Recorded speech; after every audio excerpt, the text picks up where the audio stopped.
बिस्मिल्लाहिर्रहमानिर्रहीम। आज हम बनाक स्पेसेस की कुछ एग्जांपल्स देखेंगे। अब देखें, आपने बनाक स्पेस के कुछ एग्जांपल्स देखे होंगे जहाँ पे उन्होंने हर एक के लिए नॉर्म डिफ़ाइन की हुई है। तो जिस तरह से आपको नॉर्म्ड स्पेस के अंदर इस बुक के अंदर elements of topology and functional analysis में नॉर्म्ड स्पेस की कुछ उसने एग्जांपल्स दी थी, उसी तरह से उसने बनाक स्पेस की भी कुछ एग्जांपल्स दी हुई हैं, ठीक है। और हर एग्जांपल में उसने बताया हुआ है कि कौन सा जो स्पेस है वो किस नॉर्म के साथ बनाक स्पेस है। जैसे उसने सिंपली बात की है कि R set of real numbers या सेट ऑफ कॉम्प्लेक्स नंबर्स, ये दोनों क्या हैं, ये स्पेसेस क्या हैं, ये बनाक स्पेसेस हैं। क्यों बनाक स्पेसेस हैं? क्यों? क्योंकि इनके अंदर हर कोशिश सीक्वेंस जो है वो कन्वर्ज कर रही होती है, इसीलिए ये बनाक स्पेसेस हैं। अब मैंने आपको प्रीवियस वीडियो में R raise to power N and simple R, खास तौर पे सिंपल आर की अगर मैं बात करूँ, सेट ऑफ रियल नंबर, वैसे सेट ऑफ कॉम्प्लेक्स नंबर्स का स्पेस ऑफ कॉम्प्लेक्स नंबर्स का होना है, तो मैंने आपको ये चीज़ प्रूव करके दिखाई थी कि किस तरीके से स्पेसेस ऑफ आर जो है वो बनाक स्पेस है, ठीक है। अब बात हो रही है R S to power N की। अब R S to power N यानी कि एन स्पेस है, इनफाइनाइट नहीं है, यहाँ पे हम ले रहे फाइनाइट नंबर है, but R S to power N और C race to power N तक बना, ये दोनों बनाक स्पेसिस हैं। और क्योंकि R S to power N क्या है, कंप्लीट है। अब हमें यही पता है कि कोई भी स्पेस कंप्लीट स्पेस हो जाए तो वो बनाक स्पेस होती है। अब उसने कहा है कि इसका जो प्रूव है ना, यहाँ पे उसने बहुत कॉम्प्लिकेटेड चीज़ों के साथ किया हुआ है। मैं आपको बहुत सिंपल फॉर्म में करवाऊंगी कि हमने R S to power N और C race to power N को किस तरह से बनाक स्पेस प्रूव करेंगे। तो कभी ऐसा होता है कि वो आपको नॉर्म दे देता है, कभी आपने नॉर्म खुद याद करनी होती है। तो फिलहाल उसने मुझे एग्जांपल में दी हुई है कि आप ये प्रूव कर रहे हैं कि R S to power N जो है वो एक बनाक स्पेस है इस नॉर्म के साथ, सही है। अगर R S to power N में एन नंबर ऑफ टर्म्स हैं, अगर मैं यहाँ से कोई एक्स नंबर उठाऊँ तो एक्स भी x1 x2 तो एक्स एन नंबर तक कंटेन कर रहा होगा, क्योंकि ये R S to power N से बिलोंग कर रहा है। और ये जो एक्स आई है ये बिलोंग कर रहा होगा आर से। अब इसे पहले बनाक स्पेस प्रूव करने के लिए हमें पहले इसे नॉर्मल लीनियर स्पेस प्रूव करना पड़ेगा, then we have to show it a complete space, ठीक है। तो पहले हम इसे नॉर्मल लीनियर स्पेस देख लेते हैं। तो नॉर्मल लीनियर स्पेस के लिए सबसे पहली प्रॉपर्टी क्या होती है कि सॉरी कि नॉर्म जो होती है वो always greater than equal to zero. तो हमने इस नॉर्म को लेके उठाना है, इस नॉर्म को लेके चलेंगे तो ज़ाहिर सी बात है स्क्वायर रूट का आंसर कभी नेगेटिव आए नहीं, स्क्वायर रूट तो हमेशा पॉजिटिव देता है आपको आंसर। तो इसका मतलब है कि ये it is always greater than equal to zero. और वैसे भी मॉड्यूल की बात हो रही है। देन दूसरी प्रॉपर्टी क्या होती है कि ये जो नॉर्म होती है, कोई भी नॉर्म की सेकंड जनरल प्रॉपर्टी होती है कि नॉर्म इक्वल सिर्फ तब होगी जब उसके अंदर जो है वो जो स्पेस होगी वही जीरो होगी, जो वेक्टर हम ले रहे होंगे वही जीरो वेक्टर होगा। तो इसका मतलब है कि ये जो नॉर्म ऑफ एक्स है ये इक्वल टू जीरो सिर्फ तब होगी जब जब एक्स इटसेल्फ जीरो होगा। अब एक्स इक्वल टू जीरो हमने प्रूव करना है। अगर नॉर्म इक्वल टू जीरो है तो इसका मतलब है ये तो नॉर्म तो इक्वल टू दिस है, तो ये भी चीज़ जीरो के इक्वल होगी। अगर ये चीज़ जीरो के इक्वल है तो इसका मतलब है इसके स्क्वायर रूट किसी चीज़ का कब जीरो होता है, जब उसके अंदर जीरो लिखा होगा। अदरवाइज तो स्क्वायर रूट किसी भी चीज़ का जीरो नहीं होता। इसका मतलब है कि this is equal to zero if and only if summation I is equal to 1 to n module of X I two का स्क्वायर, ये जब जीरो होगा। और किसी भी चीज़ का सम तब जीरो होता है, देखें अगर मैं ज़ीरो के साथ वन भी ऐड करूँगी ना तो आंसर वन आएगा, ज़ीरो नहीं आएगा। तो ज़ीरो कब होगा, जब ये सारी की सारी टर्म्स एक्स आई वाली सारी की सारी टर्म ही ज़ीरो होंगे।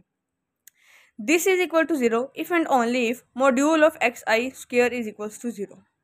अब एक्स आई का स्क्वेयर, एक्स आई मॉड्यूल का मॉड्यूल कह रही हूँ, एक्स आई की मोड का स्क्वेयर, ये स्क्वेयर कब इक्वल टू जीरो होता है, जब itself term equal to zero होती है। अगर ये norm absolute value of X I square equal to zero है, इसका मतलब है कि इफ़ एंड ये जीरो सिर्फ तब होगा if and only if absolute value of X I equal to zero हो।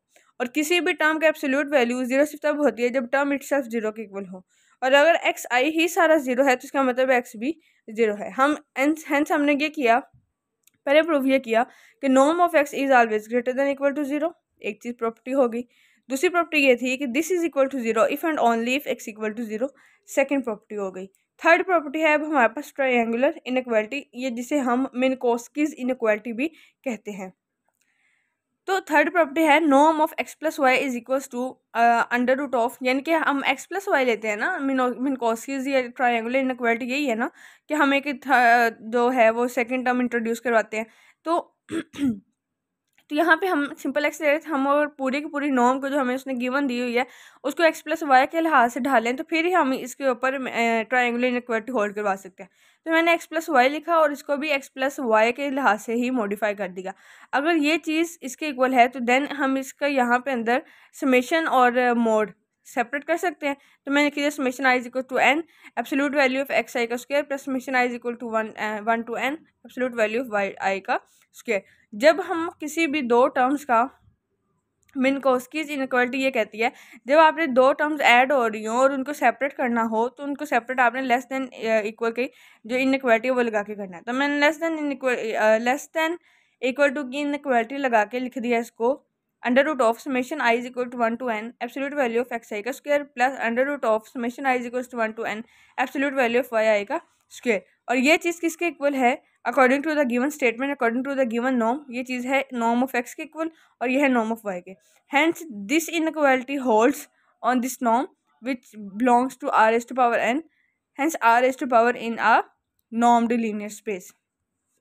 अब यहाँ पे मैं एक और एमसीक्यू क्लियर करवा दूँ। ये एमसीक्यू बहुत मरतबा रिपीट हो चुका है कि R S to power N को क्या कहते हैं। R S to power N को कहते हैं एन डायमेंशनल यूक्लिडियन स्पेस। ये जहाँ पे भी बात हो रही होगी एन डायमेंशनल यूक्लिडियन स्पेस की, जिसको आपने सिंगल स्टेरिक से डिनोट किया होगा, वो बात हो रही होगी रियल स्पेस की। और अगर बात हो रही होगी एन डायमेंशनल यूनिटरी स्पेस की तो वहाँ पे बात होगी डबल स्टेरिक की। और डबल स्टेरिक हो या यहाँ पे लिखा हो एन डायमेंशनल यूनिटरी स्पेस, वहाँ पे कम्प्लेक्स स्पेस की बात हो रही होगी। अब हमारे पास थर्ड प्रॉपर्टी होती है नॉर्मल लीनियर स्पेस की, स्केलर प्रोडक्ट। ठीक है, यानी कि आप स्केलर प्रोडक्ट के किस तरह से कि हम स्केलर प्रोडक्ट स्केलर से मल्टीप्लाई करवाएं और बाद में हमारे पास आंसर है उस स्केलर की absolute value into norm of x. तो मैंने ऐसे किया, अल्फा एक्स लिया, यानी जो उसने हमें दिया हुआ था, उसने हमें क्या दिया हुआ था? उसने हमें दिया था नॉर्म ऑफ एक्स इक्वल है summation under root of summation I is equal to one to N absolute value of X I का स्क्वायर। तो जब मैंने इसके अल्फा के साथ मल्टीप्लाई करवाया तो इस पूरे को भी अल्फा के साथ मल्टीप्लाई करवा दिया, यानी कि अल्फा के लिहाज से मॉडिफाई कर दिया। तो यहाँ पे आ गया अल्फा एक्स आई। अब अल्फा एक्स आई जब हमने इसका इन दोनों का एब्सोल्यूट वैल्यू जब मैंने बताया था कि जब मल्टीप्लाई हो रही है और सेपरेट करना हो तो ये एज इट इज़ आ जाएगा। इसको सेपरेट कर देंगे अल्फा का स्क्वायर एक्स आई का स्क्वायर। अब ये अल्फा का स्क्वायर अंडर रूट वाली सेपरेट कर दी और मल्टीप्लाई करवा दिया, मतलब कि सेपरेट कर दी टर्म्स, ये वाली टर्म बाहर निकाल ली, अंदर आ गया summation I is equal to one to N absolute value of X I का स्क्वायर। स्क्वायर रूट से कैंसिल, आ गया absolute value of alpha into norm of X. Hence हमारे पास थर्ड प्रॉपर्टी भी फुलफिल हो गई है, अब कोई प्रॉपर्टी नहीं रह गई। Hence R S to power N is R normed linear space. अब हम प्रूफ ये करेंगे कि ये नॉर्म्ड लीनियर स्पेस एक कंप्लीट स्पेस भी है, और अगर कंप्लीट स्पेस भी प्रूफ हो गया तो हम ये कह देंगे कि ये एक बनाक स्पेस है। अब कंप्लीटनेस प्रॉपर्टी शो करने के लिए ये चीज़ हमें करनी होती है शो कि हर कोशिश सीक्वेंस क्या है वो कन्वर्ज कर रही है। तो उस कोशिश सीक्वेंस को कन्वर्ज करने के लिए हम एक पहले एक कोशिश सीक्वेंस सेलेक्ट कर लेंगे, और कोशिश सीक्वेंस हम लेट करेंगे X exponent N, be R Cauchy sequence in R S to power N. Then मैंने पहले डिनोमिनेटर में लिखा था यानी बेस में लिखा था, वैसे भी आप लिख सकते हैं, और लेकिन अगर आप एक्स एम कैपिटल में लिख लेंगे यानी कि अगर बेस में लिखेंगे तो वो फिर इस तरह से कंटेन कर रहा होगा।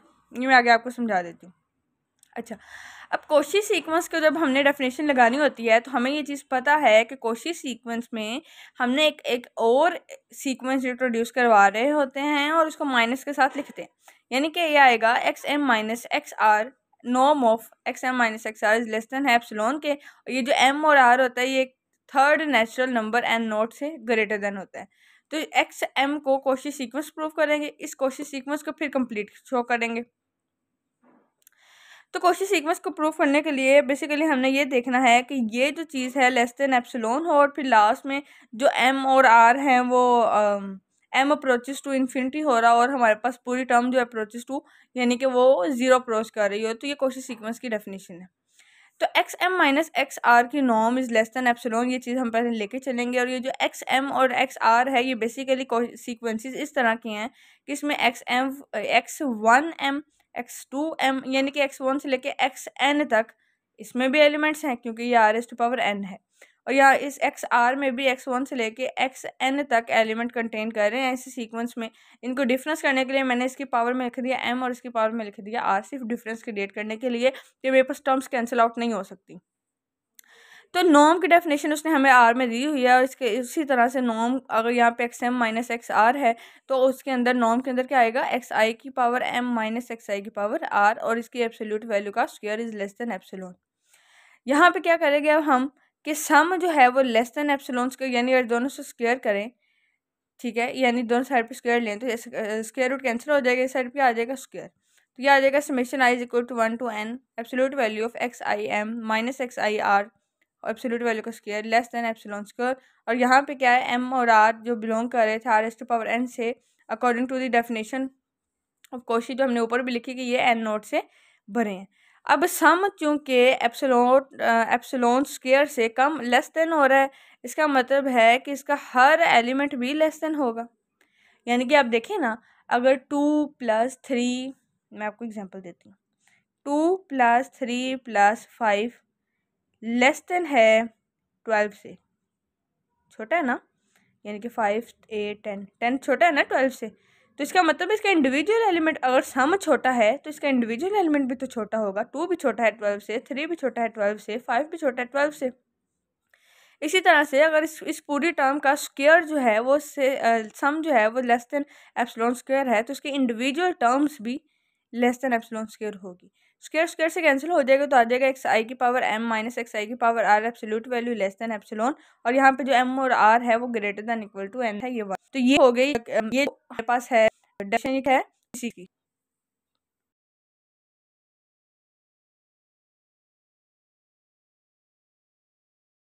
तो अगर हमारे पास क्या है कि इसका स्क्वायर जो है वो लेस देन एप्सिलॉन है, तो इसकी इंडिविजुअल स्क्वायर स्क्वायर से कैंसिल हो गया, एक्स आई की power M minus X I की power R absolute value less than epsilon.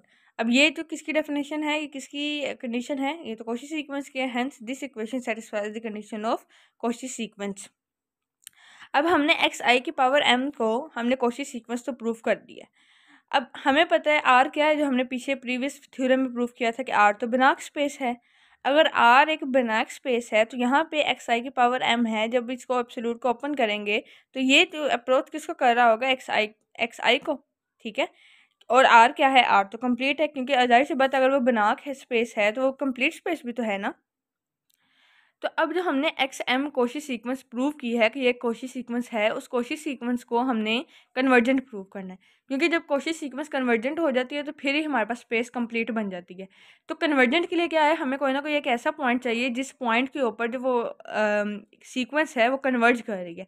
तो मैंने कन्वर्जेंट के लिए जो डेफिनेशन लिखी एक्स एम माइनस एक्स, यानी कि एक्स पॉइंट के ऊपर मैं देखना चाह रही हूँ कि ये जो मेरे पास सीक्वेंस है ये एक्स के ऊपर कन्वर्ज कर रही है या नहीं। इसी के अकॉर्डिंग मैंने अपनी नॉर्म को मॉडिफाई किया।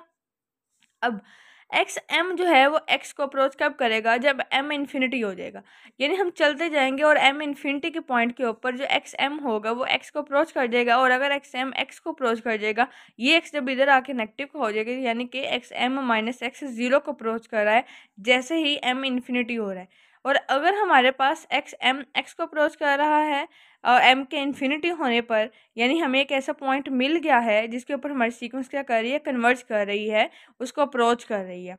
तो अगर कन्वर्जमेंट भी हो गई है, कोशी सीक्वेंस भी हो गई है, hence R S to power in is a complete normed linear space, और अगर कंप्लीट नॉर्म्ड लीनियर स्पेस है तो hence R S to power N is a Banach space. तो इसी तरह से आप करेंगे similarly for C race to power N, ठीक है, उसी को भी आप इसी तरह से बनाक स्पेस प्रूव कर सकते हैं, क्योंकि उसके लिए भी नॉर्म तो यही है, नॉर्म उसने डिफाइन की हुई है। अब इस बुक की प्रॉपर्टीज़ के अकॉर्डिंग सबसे पहले आर और सी वाली थी, रियल मैंने आपको करवा दी, कम्प्लेक्स सिमिलरली है। अब ऐसे आती नहीं है लेकिन मैंने तरीका बता दिया आपको जो हमने पीछे थ्योरम किया। और आज की वीडियो में हमने किया है R S to power N को प्रूफ, इसको बनाक स्पेस प्रूफ किया, इसी तरह से आप C race to power N को भी कर सकती हैं। अब नेक्स्ट थ्योरम में हम स्पेस एल इन्फिनिटी को कंसिडर करेंगे, एल इन्फिनिटी को प्रूफ करेंगे कि वो एक बनाक स्पेस है। और ये हम बात कर रहे हैं सारी की सारी इस बुक के नॉर्म्ड स्पेस चैप्टर 12 की, सॉरी चैप्टर 11 नॉर्म्ड स्पेस।